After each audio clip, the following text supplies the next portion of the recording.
C'est l'heure de Décrypteco sur votre télévision, votre magazine hebdomadaire de décryptage de l'actualité de la semaine, vue de la rédaction de Ecofin Télévision. Nous allons aborder dans ce magazine plusieurs sujets justement que vous avez eu à suivre tout au long de la semaine dans nos différentes éditions du journal sur Ecofin Télévision. La coopération sino-congolaise, justement, que retenir du périple chinois du président Félix Antoine Tshisekedi. Nous y revenons dès le début de ce magazine et puis nous reviendrons aussi sur la dépréciation du franc congolais, cette dépréciation qui ne cesse de maintenir son cap ascendant. Nous allons y revenir également dans ce magazine. Et puis, adoption de la loi sur la répartition des sièges à l'Assemblée nationale. Le chemin est-il balisé pour des élections crédibles en décembre 2023 en République démocratique du Congo? Nous en parlons également dans ce magazine. Et en fin de l'émission, nous reviendrons sur ce qui se passe avec l'opposition en République démocratique du Congo. Sommes-nous en train d'assister à un retour à la case des départs? Nous en parlerons également dans ce magazine. Et j'ai le plaisir d'avoir avec moi sur ce plateau deux personnes, deux journalistes d'Ecofin Télévision, Tony Antoine Dibendila et Betty Tamfumu. Je commence par vous. Bonjour et bienvenue. Voilà, bonjour Patrick Lumbala. Bonjour également à tous nos téléspectateurs qui nous suivent de partout. Nous vous saluons. Et bien, à chaque fois que l'actualité aura besoin de nous, en tout cas, nous serons là pour répondre aux questions de Patrick Lumbala ou pourquoi pas d'un autre journaliste pour les comptes de Décrypteco. En tout cas, nous vous saluons. Nous saluons également tous ceux qui nous suivent de partout. Et merci d'être là, Betty Tamfumu. Tony Antoine Dibendila, également journaliste à Ecofin Télévision. Bonjour et bienvenue. Merci beaucoup Patrick, merci aux téléspectateurs et nous espérons que les contenus que nous allons livrer au grand public sera de très bonne qualité. Donc je suis heureux de prendre part à ces programmes.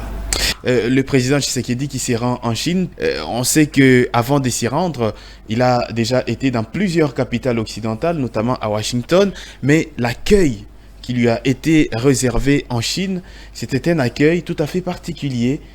Quelle est la portée d'abord symbolique de cela? Patrick Lumbala. Ah oui, comme Tony l'a dit, l'accueil. Moi, plutôt, je dirais, qu'est-ce que l'accueil avait à voir avec ce que le Congolais attendait de ses voyages? C'est bien bon qu'on l'accueille.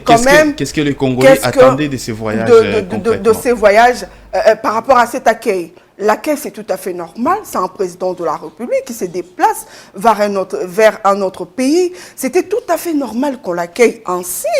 Tshisekedi a déjà été à Washington. Tshisekedi a déjà été à également Paris. Accueilli. Il a déjà été pour la première fois, il a été bien accueilli. Mais les détachements, notamment, on a vu toute la représentation des services militaires chinoises pour en tout cas, honorer un chef d'État comme cela. Patrick, je le dis, c'était pas, en tout cas, ça n'entre pas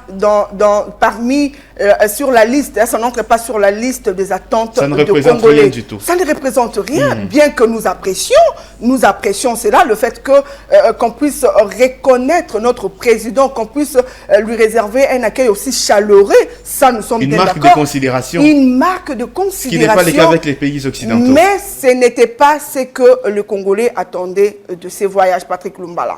Les Congolais attendaient quoi? Les Congolais attendaient justement la renégociation de ces contrats qu'on a autrefois appelés le contrat du siècle, qui, après les investigations de l'inspection générale des finances avec le chef de service Jules Alingueté, on s'attendait à ce que le président de la République parle face à face, puisqu'il était face à face de son homologue. Nous, on attendait plutôt qu'on puisse un peu révisiter les choses, c'est-à-dire de revoir ces contrats forts et notre découragement de voir qu'on a parlé autre chose. On attendait que ça soit au retour du président Tshisekedi, que ces contrats soient revisités et que ça puisse apporter quelque chose sur les attentes des Congolais, mais malheureusement, on nous apprend autre chose sur cette visite. Nous savons également, Patrick Lumbala, que la Chine aujourd'hui se retrouve dans une guerre commerciale avec les États-Unis d'Amérique, tente aujourd'hui de resserrer ses liens avec d'autres pays. Avec d'autres pays comme la République démocratique du Congo, qui est un pays quand même stratégique en termes notamment des minéraux stratégiques dans la transition écologique. Cette visite du chef de l'État fait suite au rapport accablant du 15 février, vous êtes sans ignorer, où l'IGF a dénoncé une convention signée en 2008 entre le gouvernement congolais et le gouvernement chinois, Patrick Lumbala, ce qui était à l'époque considéré d'ailleurs comme le contrat du siècle. C'était aujourd'hui, on s'est dit que c'est plutôt l'arnaque du siècle, où les Congolais s'est fait arnaquer plutôt par des Chinois. On pensait qu'au retour du président de la République, on allait nous dire, par exemple, puisque le ministre de la Communication ne s'est pas encore exprimé par rapport au voyage du président de la République. On l'a vu passer dans les médias internationaux, il est revenu sur la question, tout en affirmant qu'il y aura effectivement d'abord la partie chinoise. Le président Tshisekedi n'a pas eu à aborder cette question avec son homologue. C'est ça le problème. C'est ça le problème, justement. Le Congolais attendait à ce qu'on nous dise, on a eu à revoir ces contrats et qu'à notre retour, voilà, on s'est dit maintenant que ça sera gagnant-gagnant, c'est-à-dire que le contrat chinois, que les Chinois allaient respecter les contrats qu'il a eu à faire avec la République démocratique du Congo, mais également que la question de surfacturation allait être traitée. Cela n'a pas été fait. Patrick Lumbala, vous vous rendez compte aujourd'hui, on nous a promis 5000 logements sociaux. Rien n'a été fait. On nous avait promis 31 hôpitaux modernes. Rien n'a été fait. 2 barrages hydroélectriques, 2 universités modernes, 2 aéroports, dans tout ça, 0 réalisation. On s'attendait à ce qu'on nous dise, puisque après ces voyages, on va nous construire des logements sociaux. On attendait à ce qu'on nous dise, après ce voyage, on va construire des hôpitaux. Si pas le 31 comme et qui va construire les hôpitaux? Les Chinois? Le Chinois, bien sûr. Rien n'a été dit. Et où est la responsabilité de l'État congolais dans tout ça? Et dans tout, il a été arnaqué. Ils sont pour quelque chose. Et vous savez quoi, Patrick Lumbala? Pour qu'une autre personne vienne chez vous pour arnaquer vos enfants, il doit le faire en connivence avec les autorités. Bien qu'en ces temps-là, ce n'était pas Tshisekedi, ce n'était pas le président Tshisekedi qui était en place. On s'est dit qu'il y a eu quand même la partition des autorités du régime Kabila à cette affaire, où il y a eu arnaque bien négociée. Ils se sont dit certainement, question de pourcentage, nous également, nous devons nous reconnaître, nous retrouver dans tout ça, on va faire ça. En tout cas, la faute n'est comme peut-être pas aujourd'hui à Félix Tshisekedi, mais le président Félix devait bien renégocier en tout cas ses contrats. On attendait où on nous disait, dans tout ça, 0 réalisation, on nous disait il fallait construire 3656 kilomètres de route. Rien n'a été fait. On nous a brandi également l'histoire de route sur le boulevard du 30 juin par exemple, où il y a eu surfacturation de millions de dollars. Mais tout ça a été déjà réglé. L'inspection générale des finances. L'inspection générale des finances a eu à soulever tous ces couacs qu'il y a eu dans ces contrats. Et la justice en est saisie. Je crois qu'on est en train de prendre beaucoup de mots sur ces égarements. Nous avons le directeur général de la CGT, l'ancien en tout cas. Et on attendait après ce voyage qu'on nous dise que les Chinois sont maintenant d'accord pour construire tout ce qu'ils ont promis aux Congolais, mais jusque-là... Les débats sont en train d'être désorientés. Nous étions en train d'échanger sur la visite du président Tshisekedi. Voilà. Et là, on parle des contrats chinois. Les contrats chinois, c'est un partenariat public-privé. Le président Tshisekedi l'a rappelé. Il est allé en Chine renégocier, et négocier en tout cas entre États, c'est une nouvelle feuille de route. Déjà, il y a une feuille de route entre la République démocratique du Congo et la Chine. Il faut en parler. Maintenant, la question des contrats chinois, les contrats du siècle. Mais ça a été dénoncé par qui? Mais c'est par les gouvernements congolais, par les biais de l'inspection générale des finances, donc par les autorités congolaises.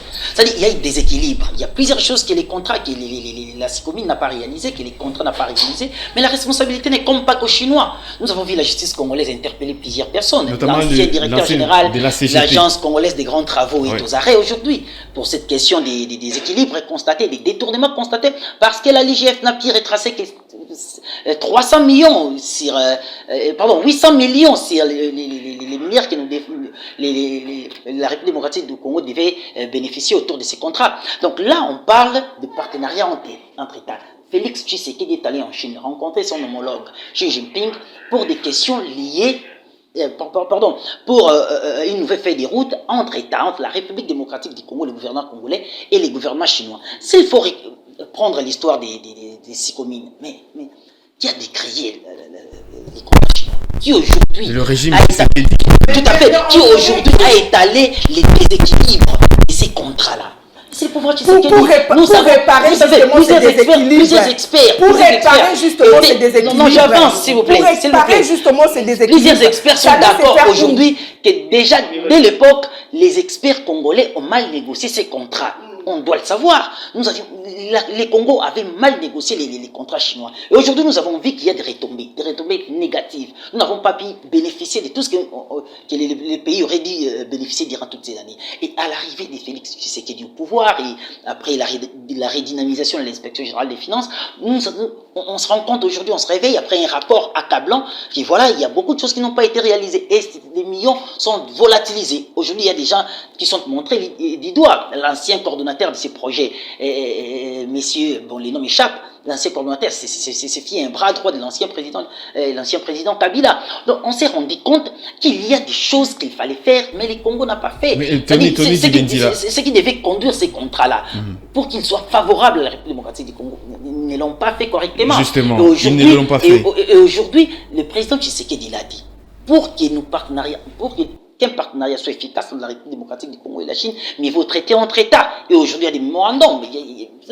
y aura des questions d'investissement, il y a des questions la Chine s'est engagée à encourager ses entreprises à venir investir au Congo. C'est pas rien. Mais après, Tshisekedi, président de la République, chef de l'État, est obligé d'accepter les passifs et les actifs. Aujourd'hui, il accepte le fait qu'il y a un contrat qui a été mal négocié. Alors, il faut en discuter. Et aujourd'hui, il y a des discussions autour de ça. Les discussions ont été entamées il n'y a pas longtemps. Et donc, on s'est rendu compte, c'est sous Tshisekedi qu'on s'est rendu compte qu'il y a des équilibres, qu'il y a des tournements massifs. Mais après, ce qu'il faut faire, quand il y a des fautes, il faut réparer. C'est ce que les Congolais sont en train de faire. Vouloir réparer, mais dans une attitude amicale. Il ne faut pas les faire, il ne faut pas devenir des bellicistes. Dire, écoutez, les Chinois, partez parce que les contrats-là, ou demander à SICOMIN qui va nous ramener un tel contrat aussi juteux. L'Occident ne le fera pas, on le sait. L'Occident ne le fera pas. Mais si on peut rééquilibrer les choses, faire appel aux uns et aux autres, s'asseoir autour d'une table et faire sortir des lignes claires, des directives claires pour que les deux parties se retrouvent, qu'il y ait des coopérations assez avantageuses pour les deux parties, et pourquoi pas le faire? C'est ce que les Congolais sont en train de faire actuellement. C'est-à-dire rappeler les Chinois, ils ont été rappelés, SICOMIN et d'autres partenaires, la République démocratique du Congo et ses représentants, ils sont en train d'échanger, et nous pensons que la situation est en train d'avancer vers une bonne direction, une très bonne direction. Mais après, le souci, c'est que Betty Tamfumu l'a soulevé tout à l'heure. Le président est parti en Chine après son périple. À quoi devons-nous s'attendre, tout simplement? Le contrat chinois, évidemment, ça n'a pas figuré dans ces... C'était une histoire de privé. Tout à fait. Mais on sait que derrière, il y a notamment Exim Bank et toutes ces entreprises qui sont gérées directement par l'État chinois. Si, tout à fait. Bon. Mais l'ambassadeur chinois a intervenu lorsqu'il y a eu cette question-là, lorsqu'il y a eu les rapports de l'IGF. Donc, pour dire que derrière, il y a la Chine, mais ce n'est pas direct. Et là, on veut quelque chose de direct. C'est qu'il faut entendre. Mais à quoi ce nouveau partenariat qui s'est vu stratégique, justement, entre la RDC et la Chine? On a l'engagement, on a entre autres l'engagement que Xi Jinping sera ici en 2023, avant la fin de l'année, en tout cas, sauf imprévu. On a l'engagement d'une présence chinoise beaucoup plus efficace. Et puis, quand la Chine fait quelque chose, je crois, il y a des histoires beaucoup plus palpables. Je vous donne l'exemple du centre culturel de l'Afrique centrale. Juste en face du palais du peuple. Juste en face du palais du peuple. Je ne vais pas parler du palais du peuple et autres. Il y a des partenariats beaucoup plus palpables avec la Chine. Donc on espère avec le palais du peuple, le stade des martyrs. Tout à fait. C'est-à-dire que quand la Chine accepte de venir c'est-à-dire d'être beaucoup plus présente en République démocratique du Congo, on va entendre les retombées. Nous avons vu la délégation qui a accompagné le président Tshisekedi. C'est-à-dire ce sont poids lourds. Nous avons vu Jean-Pierre Bemba, le VPM en charge de la défense nationale. Nous avons vu le ministre en charge du numérique. Nous avons vu c'est-à-dire plusieurs ministres, les membres du gouvernement. Ils étaient là, ils ont accompagné le président, justement parce qu'il y avait une série des mémorandum d'entente qui devait être signé entre la République démocratique du Congo et la Chine. Ce qu'il faut s'attendre à une présence beaucoup plus importante de la Chine dans les années à venir et dans les jours à venir. Il y aura pas une présence, pas une figuration, c'est-à-dire ce sera des investissements, ce sera une participation beaucoup plus efficace et les Congos espèrent. Il y a eu la présence du vice-premier ministre en charge de la défense nationale. Donc les Congos espèrent que la Chine pourrait aujourd'hui nous aider également en termes de matériel militaire. Surtout que les Congos ont un sérieux problème. Sur cette question-là, le ministre de la Communication a répondu. Il a dit que les Chinois s'inscrivent notamment dans la logique des formations, un peu comme les Français. Donc sur les plans armement, on doit peut-être oublier là. Non, ce sont des questions stratégiques. C'est une question stratégique. Aujourd'hui, la politique étrangère chinoise ne permet pas à ce que la Chine dise ouvertement, voilà, nous allons participer, nous allons envoyer nos matériels de guerre, ainsi de suite, c'est stratégique. Mais on ne sait pas, en coulisses, il y a toujours des choses qui se passent. Écoutez, les Congolais ont besoin de se réarmer. Il n'y a pas longtemps que nous ne sommes plus sous embargo, donc on peut acheter, la Chine peut nous vendre, et voilà. Donc, déjà aujourd'hui, la présence de la délégation congolaise, du plus haut niveau en Chine, la rencontre avec autant d'honneur. Écoutez, c'est un message, c'est pas anodin. C'est-à-dire cette présence-là, et puis l'engagement des présidents chinois de venir et l'engagement de la Chine à encourager ces entreprises à venir investir davantage en République démocratique du Congo. En tout cas, ça va engendrer des emplois. Il faut s'attendre à beaucoup de choses. Donc voilà, la participation beaucoup plus directe et efficace de l'État chinois dans le développement et de l'économie congolaise. Voilà en quelque sorte ce qu'on peut, en termes de concret, s'attendre à ces visites. Betty Tamfumu, en termes concrètement, qu'est-ce que vous aviez voulu que le président Tshisekedi puisse ramener de la Chine? Patrick Lumbala, de promesses, nous vivons de promesses, on en vit presque chaque jour. Le Congolais, je pense que le Congolais en a marre de promesses et de promesses. Espérant, comme l'a dit Tony Dibendila, dans le jour qui viennent, le voyage qu'a effectué le président de la République en Chine va quand même donner de résultats palpables, de résultats où les Congolais seront également bénéficiaires. Mais jusqu'à aujourd'hui, en tout cas, les Congolais attendaient à ce qu'il y ait des réponses concrètes par rapport à ces contrats qu'il a dit, c'était entre entreprises publiques et privées et consorts. Nous attendons que les choses marchent. Nous voulons que ça donne quand même des résultats probants, mais également des résultats où les Congolais peuvent se retrouver. Parce que vous savez, lorsqu'on vous promet, lorsqu'on va vous donner tout ce qu'ils promettent aux Congolais, la lune et la terre, là, en retour, on leur donne quoi? Ça également, c'est une autre question qu'il faut se la poser aujourd'hui. Aujourd'hui, eux vont vous donner tout ce que vous leur demandez. En retour, les Congos va leur donner quoi? Voilà, c'est là où le Congo s'est toujours fait arnaquer. Vous allez vous rendre compte par rapport à ce qu'eux ils vont vous donner et par rapport à ce que vous allez leur donner, vous allez vous rendre compte dans les années à venir, quand le régime Kabila a eu à signer ces contrats, on ne l'avait pas vu tout de suite qu'on s'était fait arnaquer. Aujourd'hui également, lorsque le président Tshisekedi... C'est pratiquement 16 ans après lorsque le président Tshisekedi également part pour accepter encore d'autres promesses qui peut-être demain vont se réaliser, en retour on leur donne quoi? Nos minéraux. Des minéraux qui coûteraient peut-être plus cher ou plus que ce qu'ils vont nous donner. Voilà, c'est là où les Congolais attendent de ces voyages, que ce soit vraiment un partenariat gagnant-gagnant, que ce soit vraiment un partenariat où c'est que nous allons leur offrir, que ça soit en équilibre, que ça ne soit pas déséquilibré, c'est-à-dire ce qu'on leur donne soit plus que ce qu'eux ils vont nous donner. C'est là où nous attirons l'attention de nos autorités. Lorsque vous allez pour négocier des contrats de telles envergures, il faut vraiment y bien il faut vraiment bien penser parce que le Congolais attend beaucoup de nos autorités, mais également le Congolais attend beaucoup de ce que nous appelons aujourd'hui nos minéraux. Alors, une question, Betty Tamfumo, avant que nous puissions clôturer justement ce chapitre lié à la visite du président en Chine. La RDC, c'est un pays souverain. Nous avons plusieurs partenaires à travers le monde.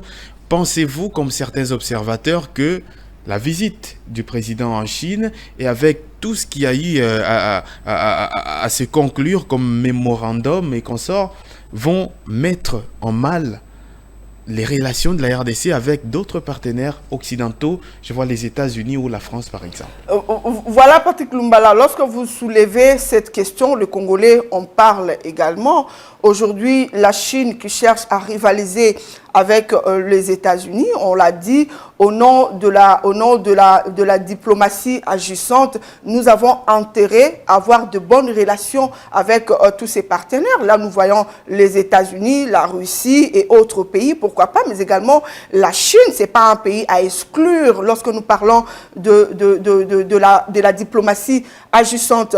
Donc, si aujourd'hui les États-Unis vont se trouver en mal, voir que la République démocratique du Congo aujourd'hui négocie bien avec la Chine, ils n'ont qu'à rester chez eux. Mais également, c'est un grand pays qu'on ne peut pas accepter de mettre qu'on ne peut pas écarter tout simplement, voilà, parce que c'est également un grand pays. Mais si aujourd'hui la Chine accepte, par exemple, Patrick Lumbala, de former nos militaires ou de nous offrir, pas de nous offrir, certainement dans les contrats, il y a dona et consort, il y a quand même quelque chose que le Congo doit donner en Chine en retour. Si aujourd'hui la Chine accepte quand même de nous livrer de tenues militaires, de armes, vous savez aujourd'hui, Patrick Lumbala, si ces petits pays comme le Rwanda, c'est bombe le torse en disant que non, on peut aujourd'hui faire face à la République démocratique du Congo, c'est tout simplement parce qu'ils sont équipés. Si aujourd'hui la Chine accepte d'équiper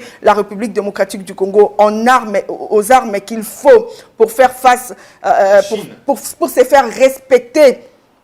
Voilà, la Chine, si aujourd'hui la Chine accepte aujourd'hui de livrer en République démocratique du Congo les armes qu'il faut pour se faire respecter vis-à-vis de ses voisins, en tout cas, je ne vois pas pourquoi est-ce qu'on peut refuser cette offre au nom d'avoir peur d'autres pays comme par exemple les États-Unis d'Amérique.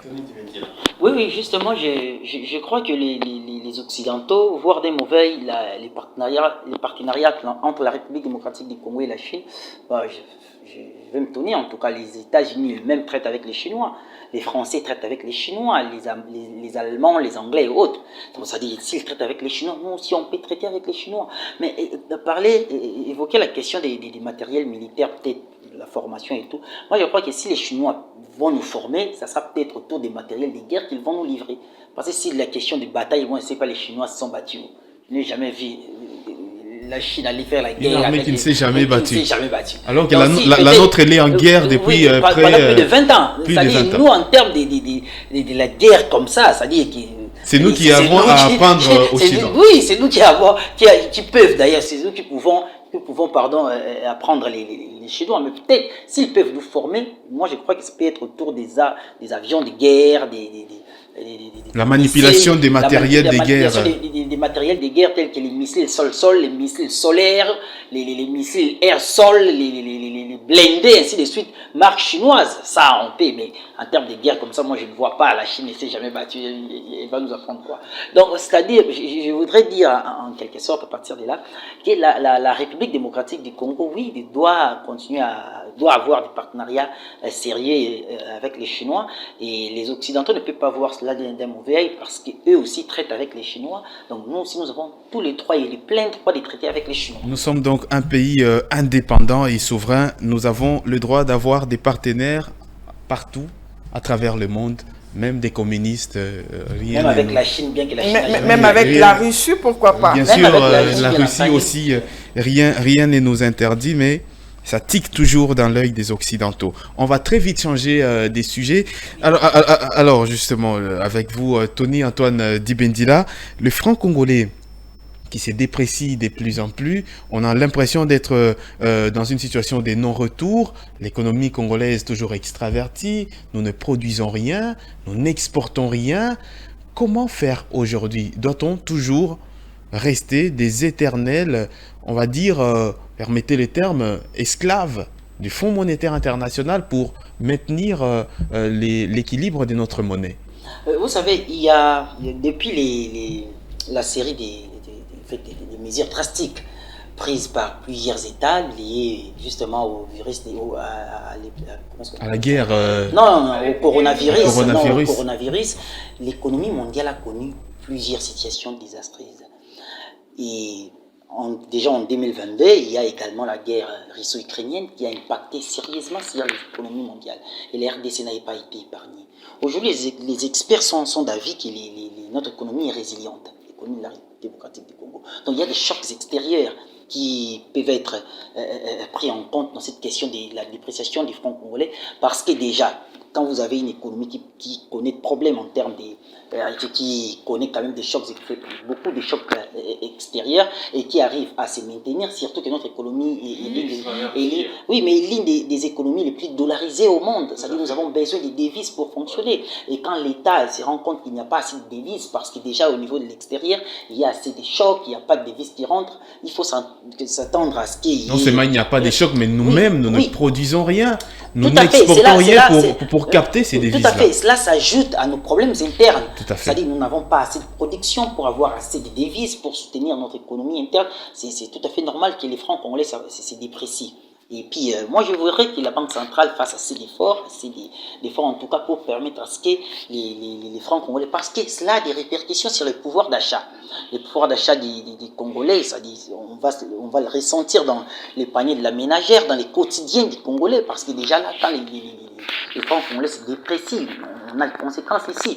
Donc voilà, ça entraîne l'augmentation des prix des biens et des services et toutes les autres conséquences. Donc moi je voudrais qu'il y ait des politiques beaucoup plus adaptées à ça, parce que ça fait déjà un temps, les francs congolais continuent à se déprécier. Déjà depuis la fin 2022 jusqu'à ces jours, les francs congolais se déprécient à peu près 15% déjà. C'est trop. Et puis c'est les peuples, les Congolais lambda qui ressentent ces chocs-là.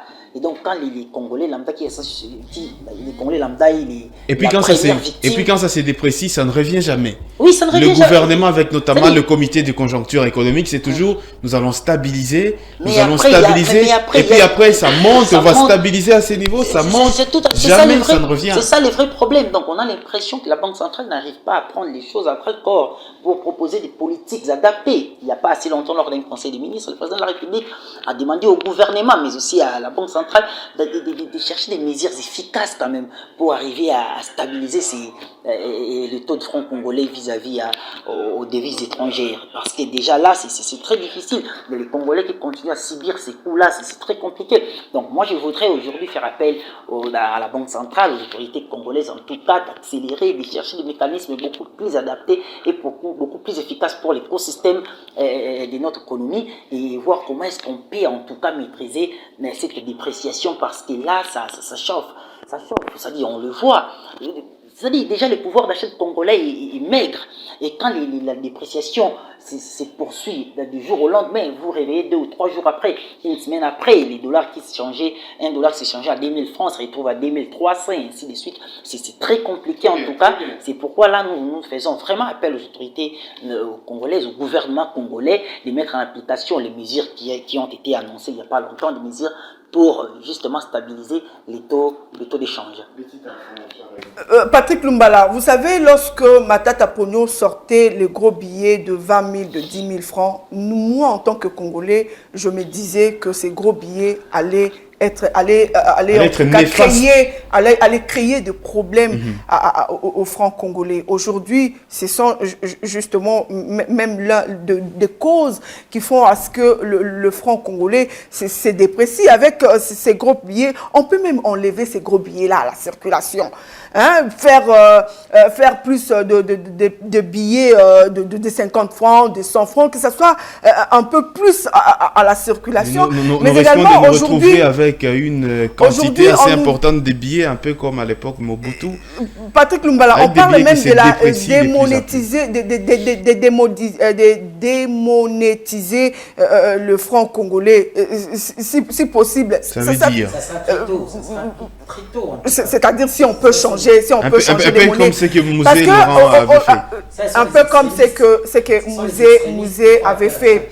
Vous savez, Mais ça, c'est de aujourd'hui, l'extrémisme économique. justement, nous risquons de mettre... justement, Patrick Lumbala, on veut trouver une solution à un problème auquel nous faisons face. Vous savez, aujourd'hui, pour que le franc congolais redescende, ça sera impossible. Mais moi, Soit je- le Vous ne pensez gouvernement, pas que- vous ne pensez pas soit que- le gouvernement en vous ne place pensez pas. va chercher à stabiliser les monnaies étrangères, le franc Betty congolais Tamfumu, au Betty niveau où Tamfumu, ils sont un instant, aujourd'hui. Tony Dibendila, mais Betty Tamfumu, vous voulez que l'on puisse démonétiser le franc congolais, c'est exactement la même chose que Mouzé Laurent Désiré Kabila Voilà, et il avait avait fait trouvé- lorsqu'il est arrivé, et on s'est retrouvé dans une situation où le franc congolais, un franc congolais était égal à $1 américain, et la réalité en face, c'est que notre économie, nous ne produisons rien, nous n'exportons rien, donc la monnaie a commencé à perdre de plus en plus en ces sa temps-là, valeur. Patrick Lumbala, On risque de se retrouver si en ces à la même temps-là, situation. si en ces temps-là, Patrick Lumbala, c'était l'une des solutions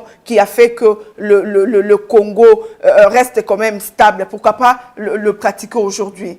C'est de Pourquoi pas la l'extrémisme, pratiquer aujourd'hui? Betty On Tamfumu. peut la Moi, je pratiquer. crois que- Nous je sommes crois qu'il y a devant- plusieurs pistes. nous sommes devant une situation. Le franc congolais ne fait que se déprécie et ça va continuer. Vous savez, aujourd'hui, le matin, le franc congolais s'échange à combien? À $10, le $10 américain s'échange en combien en francs congolais? Jusqu'à 25 000 francs. Jusqu'à 25 000 Jusqu'à déjà. 25 000 francs. Donc, on risque aujourd'hui d'aller comme ça et demain, on se dira $10 qui risque de se faire, qui risque de se changer à 30 000 francs et on se dira non, c'est de l'extrémiste. Il faut attendre. On va attendre jusqu'à quoi? Jusqu'à quand? Moi, je crois qu'il y a Patrick plusieurs Lumbala, pistes. jusqu'à maintenant, c'est le petit peuple qui en pâtissent. C'est le petit peuple qui en souffre. Voilà pourquoi les autorités doivent prendre leur courage en main pour faire des choses, afin que cette population se retrouve également. Je crois que Merci, quelques Ben. pistes. Je crois que un peu plus rapidement, nous Oui, sommes oui, en je train crois de que chuter. quelques pistes seraient par exemple la dédollarisation de notre économie. Ça va beaucoup aider, mais en tout cas, il faut Chose qui ne insister sera pas non plus en parallèle, facile. en parallèle. Chose ça n'a- qui ne sera pas non plus facile. La Zambie applique ça, Ça n'a pas été non plus facile. nos pour voisins eux, en même face en appliquent Zambie. les également. grandes et bonnes choses n'ont jamais été faciles.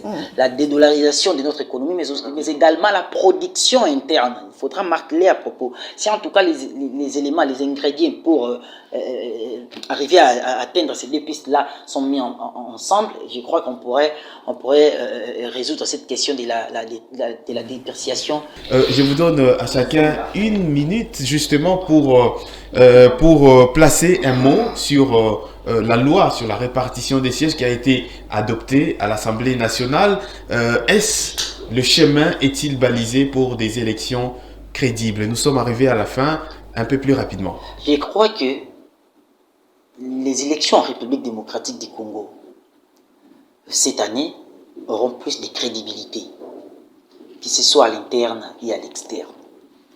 Il y a des combats politiques inutiles aujourd'hui lancés par l'opposition parce que Des combats politiques inutiles. lancés par l'opposition parce que justement les pouvoirs en place veulent aller aux élections. Ils se considèrent comme perdants d'avance. Et donc, organiser les élections devient un problème. Parce que déjà, cette loi de la répartition des sièges a été boycottée. Cette proposition de loi portant répartition des sièges a été boycottée par une partie de l'opposition et une autre partie a suivi pour des prétextes inutiles. Alors que si vous regardez de près les calculs, l'arithmétique mis en place pour répartir les sièges a été beaucoup plus clair. Nous avons suivi les vice-premiers ministres en charge de l'intérieur qui a défendu ces projets, a été beaucoup plus clair. Mais je ne vois pas pourquoi les opposants... Patrick Lumbala, nous sommes déjà aujourd'hui mal partis avec cette répartition des sièges. Aujourd'hui, si nous sommes déjà très mal partis avec cette histoire de répartition de si nous sièges. rejetons cette proposition Et nous de loi, risquons d'avoir des élections catastrophiques en République démocratique du Congo. Pardon, Patrick. Nous risquons d'avoir des élections catastrophiques en République demain, il y a démocratique du Congo. glissement. Vous savez, À qui sera la lorsque déjà... responsabilité? Donc moi, je crois que ces projets de loi qui a déjà été jugé recevable, sera promulgué par le chef de l'État parce que les trains vers les élections ne sera plus... il n'y a plus de marche arrière possible. Betty Tamfoumou, un peu plus rapidement. Patrick Lumbala, nous sommes déjà très mal partis avec cette histoire de répartition de sièges. Moi, j'ai peur que demain, après élection, qu'il y ait encore des émeutes et consorts ici en République démocratique du Congo. Notre pays, c'est déjà un pays qui souffre, c'est-à-dire de guerre partout. Et on ne voudrait pas, en tout cas, que dans la capitale, qu'il y ait encore de Où est-ce guerre que le bas entre blesse? partis Où est-ce que le bas blesse dans la loi sur la politiques. répartition de sièges? Justement, Patrick Lumbala, lorsque vous regardez Des avec considérations un œil, tribales, lorsque s'il vous vous plaît. regardez avec un œil vigilant, vous allez vous rendre compte qu'il y a des problèmes dans cette répartition de sièges. Partons pour prendre seulement une seule illustration. La circonscription, il y a d'autres circonscriptions qui manquent de sièges. Prenons l'exemple de Nord Kivu, où il y a des guerres et consorts, on leur donne plus de sièges que, par exemple, Idiofa. Ça, c'est déjà des problèmes. Non, mais c'est les Congolais calculs appliqués est clair. Vous savez, les calculs appliqués est clair. Il y a des territoires dans les Nord, il y a les Massissi, il y a Massissi, il y a les Rutshuru. On risque Mais il n'y a que les territoires de Massissi. Dans le Nord Kivu, il n'y a que les Massissi et les Rutshuru qui est écarté. On a Il y a déjà que des ça. problèmes. S'il Et vous plaît, on va monter vers les Bandundu. Où les autorités S'il n'arrivent vous pas à plaît. trouver de solutions. Vous voulez encore ajouter d'autres problèmes? Quel problème? Vous voulez encore ajouter d'autres problèmes aujourd'hui? Il ne faut pas que nous sont des ayons des combats élections inutiles. ou par après les élections qu'il y ait de morts et consorts. Il faut déjà arranger cette Les histoire. élections seront Aujourd'hui, crédibles. Et on d'ailleurs, va la Justement. mobilisation de l'opposition, la très faible mobilisation de l'opposition démontre clairement que l'opposition n'est pas Nous sommes arrivés à la fin de l'émission. Nous sommes arrivés à la fin de l'émission. Betty Tamfoumou. Tony Il y aura les élections cette année. Merci d'avoir Les été là. opposants ne veulent pas Merci. quitter les élections. Il y aura les élections cette année. Merci, C'est ce Tony qu'il a dit. Merci, Et il y en aura. Avec quoi comme La Merci. loi de la répartition du Merci siège à sera vous Avec quoi aussi, comme promulguée. résultat de ces Merci à élections-là? vous Des aussi. élections Vous voulez que crédibles, le Congolais meure? transparentes On et n'en a pas démocratiques. besoin aujourd'hui. Merci, On n'en a pas merci besoin à vous, aujourd'hui. chers téléspectateurs, d'avoir suivi. On n'en a Merci. pas besoin. Betty Tamfoumou, merci beaucoup d'avoir été avec nous sur ce plateau. Merci Tony. Je vous remercie. Merci C'est la beaucoup. fin de cette émission. Merci à vous de l'avoir suivi sur Ecofin Télévision. Je vous souhaite une excellente suite des programmes sur nos antennes et à la semaine prochaine pour le décryptage d'autres sujets d'actualité vus de la rédaction de votre chaîne.